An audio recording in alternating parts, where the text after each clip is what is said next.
नागपुर में आरएसएस की प्रतिनिधि सभा से खबर है। नए सरकार्यवाह दत्तात्रेय होसबोले ने अपनी नई टीम बना ली है। अब संघ में 5 की जगह 6 सह सरकार्यवाह होंगे।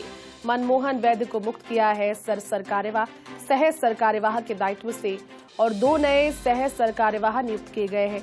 आलोक कुमार अतुल जी लिमाय को बना है सह सरकार्यवाह और शेष पदाधिकारियों को यथावत रखा गया है।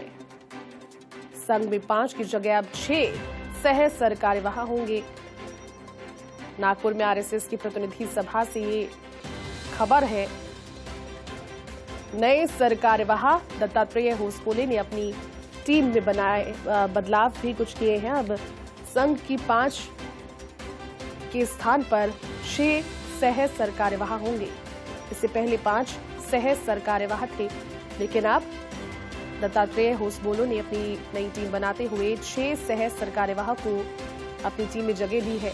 मनमोहन वैद्य को सह सरकार्यवाह के दायित्व से मुक्त किया गया है और उनके स्थान पर 2 नए सह सरकार्यवाह नियुक्त किए गए हैं। आलोक कुमार अतुल जी लिमाय को सह सरकार्यवाह बनाया गया है और जो शेष पदाधिकारी हैं उन्हें यथावत रखा गया। नए सरकार्यवाह दत्तात्रेय होसबोले, जिनका एक बार फिर से नाम आया है और जिम्मेदारी एक बार फिर से उन्हें मिली है सरकार्यवाह की।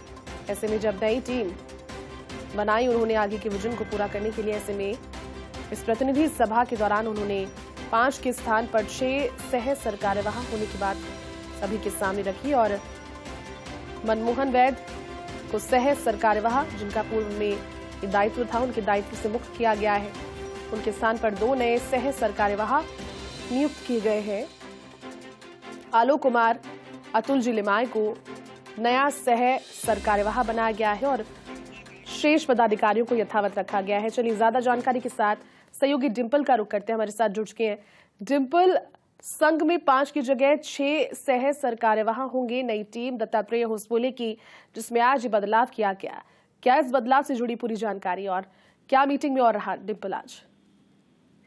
देखिए बिल्कुल जयती, क्योंकि 3 दिवसीय ये बैठक थी और आज जैसा कि समापन सत्र में कई अहम मुद्दों पर चर्चा रही और साथ ही साथ जो सबसे खास बात रही, नए सरकार्यवाह के तौर पर दत्तात्रेय होसबोले को फिर से एक कार्यभार मिला। और जो आज जैसा कि हमने पहले भी बताया था कि कार्यकारिणी जो नई गठित हुई है, जिसमें बहुत ज्यादा बदलाव नहीं किया गया है, लेकिन कुछ एक बदलाव जो किए गए हैं वो ये है कि अब संघ में 5 की जगह 6 सह सरकार्यवाह होंगे और मनमोहन वैद्य को जो सह सरकार्यवाह के दायित्व से है, उनको 2 नए सरकार्यवाह किए गए नियुक्त। ऐसे में जो आलोक कुमार है, अतुल जी लिमाय है, उनको नया सह सरकार्यवाह बनाया गया है। तो ये कह सकते हैं कि जो नई जिम्मेदारी दी गई है, जो जैसा कि बताया गया था कि नई सूची जो सबके सामने रखी जाएगी, उनमें नए सरकार्यवाह का नाम भी होगा, नए सरकार्यवाह का नाम भी होगा जो कि दत्तात्रेय होसबोले बनाए गए। उनके साथ जो सूची में बदलाव किया गया है वो सभी के सामने एक तरीके से रखी जाएगी और जो नई कार्यकारिणी है उसका गठन आज हो गया है। और इस अखिल भारतीय प्रतिनिधि सभा की बैठक में राम मंदिर को लेकर प्रस्ताव पास हुआ। कैसे लोकतंत्र के महापर्व यानी कि लोकसभा चुनाव में सर्वाधिक मतदान किस तरीके से हो, इसको लेकर संघ आगे कार्य करेगा। किस तरीके से संघ की भावना ज्यादा से ज्यादा लोगों में जागृत हो, ज्यादा से ज्यादा लोग संघ से जुड़े, इसको लेकर किस तरीके से फोकस किया जाएगा, इसको लेकर आगे संघ आगामी योजनाओं को लेकर काम करेगा। जयती बिल्कुल डिंपल, और संघ में ये जो बदलाव आज समापन सत्र की हाइलाइट्स के तौर पर आप बता रहे हैं डिंपल, और क्या रहा खास, क्योंकि महत्वपूर्ण था 3 दिवसीय समापन सत्र। अब इसकी पूरी बैठक के बाद में और क्या खास रहा बैठक में? देखिए सबसे बड़ी बात जयती, जब आज दत्तात्रेय होसबोले नए सरकार्यवाह के तौर पर जब नियुक्त हुए, उसके बाद जब मिले, तो ये कहने की बात थी कि कई चीजों में जो ऐसे मैसेज दिए गए कि 10 साल जो कि प्रधानमंत्री नरेंद्र मोदी के जो कार्यकाल रहा, उसको फीडबैक के तौर पर उन्होंने कहा कि वो बेहतर कार्यकाल रहा था और जो देश हित में कई ऐसे जो विकास हुआ है, देश में विकास होने वाले जो कार्य हैं वो इन 10 सालों में हुए हैं और जो लोगों का फीडबैक है वो भी यही कहता है। तो कहीं ना कहीं ये इस और इशारा करता है कि सर्वाधिक मतदान पर संघ जोर दे रहा है। दूसरी तरफ ये कह रहा है कि जो 10 साल का कार्यकाल था, इसमें देश में विकास हुआ है।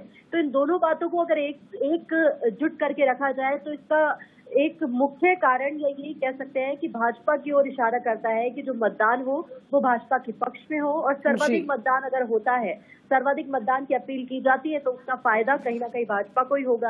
क्योंकि लोकसभा चुनाव से पहले ये बैठक थी, तो ऐसे में जाहिर तौर पर जरूरी हो जाता है कि सर जो भी महत्वपूर्ण फैसले ले वो लोकसभा चुनाव में जमीनी स्तर पर लागू होंगे ही, चुनाव से पहले वो कारगर साबित होंगे। और दत्तात्रेय होसबोले को सरकारेवा बनाया गया है, दक्षिण भारत में उनकी अच्छी पकड़ है, ऐसे में और भाजपा उतनी ज्यादा स्ट्रांग नहीं है दक्षिण भारत में, तो इसका एक पूरी तरीके से जो समावेश कह सकते हैं कि कई ऐसे मुद्दों पर चर्चा करी, चाहे देश के संदेश खाली का मुद्दा हो, बंगाल में जो हिंसा हुई, मणिपुर हिंसा की बात करें, पंजाब में किसान आंदोलन रहा, राम मंदिर को लेकर जिस तरीके से वो भव्य दिन था जो प्राण प्रतिष्ठा का था, कैसे लाखों करोड़ों लोग जो डोर टू डोर संपर्क किया गया संघ की ओर से, जो नेटवर्क संघ का बढ़ा है इस प्राण प्रतिष्ठा के बाद से, खुद प्रधानमंत्री नरेंद्र मोदी की लोकप्रियता बढ़ी है।